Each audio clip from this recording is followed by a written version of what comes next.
Olá pessoal, aqui Tony Rodrigues, Além da Notícia. No vídeo de hoje eu gostaria de falar, eu parei o carro aqui no centro da cidade, Altos, Piauí, Nordeste, Brasil, e gostaria de falar um pouco sobre esse escândalo que envolve a presidência da República, né? Os gastos com alimentação para a casa do presidente, para o Palácio do Planalto. Para a presidência propriamente dita, são 1 bilhão e 800 milhões de reais, de acordo com a matéria do Metrópolis, que é um portal de Brasília. Esse portal é um portal vinculado ao grupo mais de esquerda, e esse é o grande problema do Brasil, no meu ponto de vista. Primeiro, porque eu não quero aqui fazer nenhuma defesa do presidente da República, eu acho que ele já tem gente demais para defendê-lo.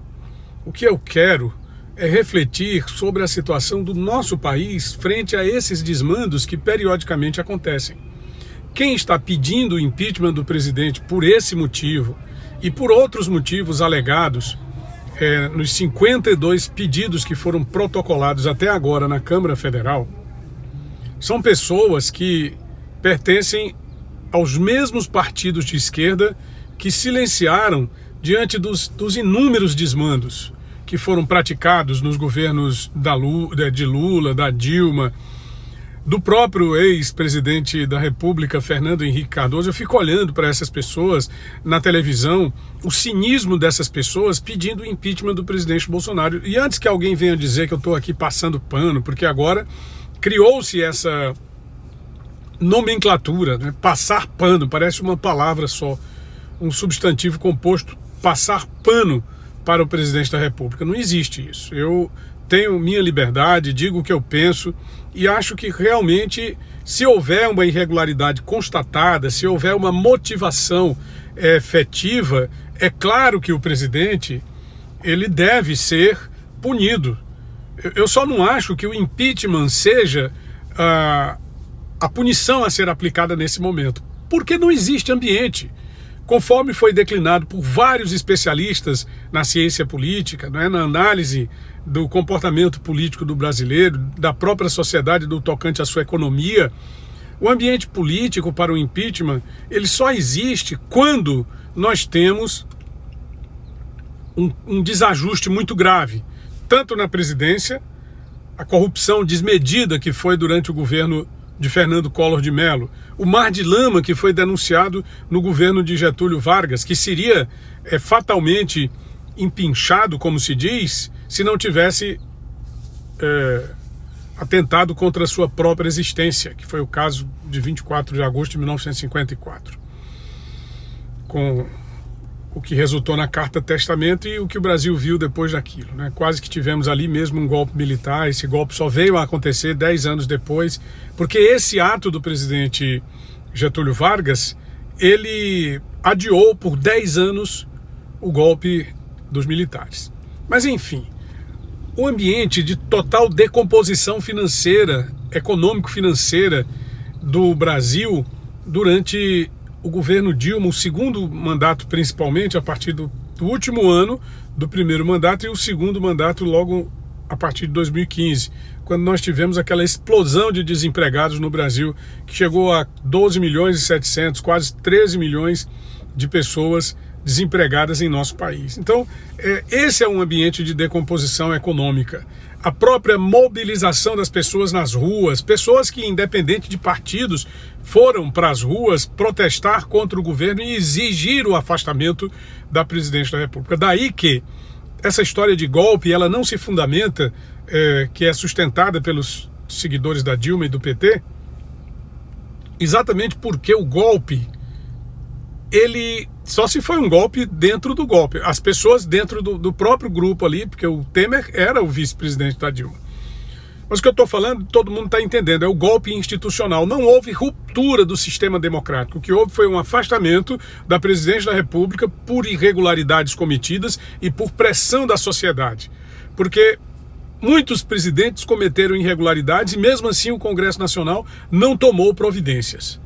E tomou providências no caso da Dilma, tomou providências no caso do Collor de Mello, exatamente porque houve a pressão popular.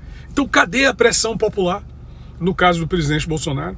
Então é preciso que haja uma maior conscientização ou então uma motivação verdadeira, porque o que as pessoas estão fazendo com essa quantidade enorme de pedidos de impeachment é exatamente vulgarizando a política brasileira ainda mais.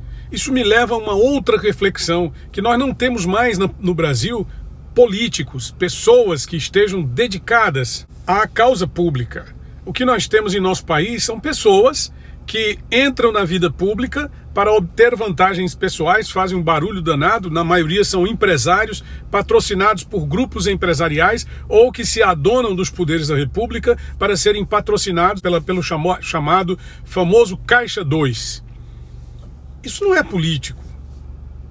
Que político é que nós temos hoje em nosso país? Que país é esse que nós temos hoje aqui, em que as pessoas, por tudo, se desrespeita a autoridade presidencial, em que o próprio presidente da República, muitas vezes, ao invés de silenciar diante de determinadas provocações, vai para um confronto completamente desnecessário. O Bolsonaro já é presidente da República. Ele não precisa desse confronto desnecessário com determinadas figuras da própria imprensa. E a imprensa cumpre o seu papel quando denuncia ou quando critica. E deixa de cumpri-lo quando faz campanha, como se está fazendo agora, engajada. E isso é uma constatação definitiva na destituição do presidente da República. Não é que não deva denunciar, é claro que a imprensa deve denunciar. O que não pode é assumir a campanha para destituir o indivíduo. Assumir a campanha contra o sistema democrático, contra a instituição republicana, contra a instituição presidencial, que é o que se está fazendo agora. Tanto é que não tem essa história de impeachment, não nesse momento. Eu não estou dizendo que não possa acontecer, claro que pode acontecer. O presidente Jair Bolsonaro pode sofrer um processo de impeachment se houver motivo. Agora, não havendo motivo, não havendo a constatação para tais denúncias, o que poderiam ensejar uma motivação efetiva, é lógico que o que nós temos nesse momento é apenas política. É apenas política de baixo nível, de pessoas que não têm compromisso com a sociedade e nem com as funções para as quais foram eleitos. Eu não acredito, por exemplo, na motivação do presidente Rodrigo Maia em defender hoje o impeachment do presidente Jair Bolsonaro, quando há poucos meses ele, inclusive diante de situações até mais graves, como nós vimos no caso do Sérgio Moro, como nós vimos no próprio caso do Flávio Bolsonaro, em que se acusa o presidente de tentar interferir nas investigações, em que se acusa o presidente de tentar interferir na autonomia dos poderes republicanos. Então por que não se fez uma investigação efetiva? Por que não se instaurou uma CPI, uma comissão parlamentar de inquérito, para daí apurar, mandar para o Ministério Público, esperar que haja uma denúncia, uma manifestação do Ministério Público? Evidentemente que a CPI tem os seus prazos. Mas isso que está acontecendo no Brasil agora, nesse exato momento, não tem nada a ver com impeachment. Isso aí é só uma tentativa de determinados elementos que estão fora do cenário. Isso aqui eu cito o Zé Dirceu, isso aqui eu cito o próprio Luiz Inácio Lula da Silva. Porque os seus defensores, que são os atuais detratores do presidente Bolsonaro, estes mesmos silenciaram diante dos desmandos praticados contra a sociedade brasileira, o empobrecimento, o desemprego em massa. E essas pessoas que defendem o Lula e defendem a Dilma são os mesmos que defendem a corrupção e defendem o desemprego em massa. Isso aqui não tem nada a ver com defender o presidente da República. Então, que haja motivo, se houver motivo efetivo, se houver uma justificativa plausível e comprovada mediante a investigação das autoridades, e da imprensa não engajada, evidentemente que as pessoas de bem poderão e irão apoiar. E eu acredito até em mobilização nas ruas em prol desse impeachment. Mas enquanto não houver essa comprovação e enquanto não se criar esse ambiente propício, o que tem é o ataque ao sistema democrático e o prejuízo, a tentativa de recomposição da nossa economia. É só isso que nós conseguimos vislumbrar nesse momento. Se você gostou do nosso vídeo, deixe seu gostei, se inscreve no nosso canal e ative as notificações do sino. Aqui é Tony Rodrigues, Além da Notícia.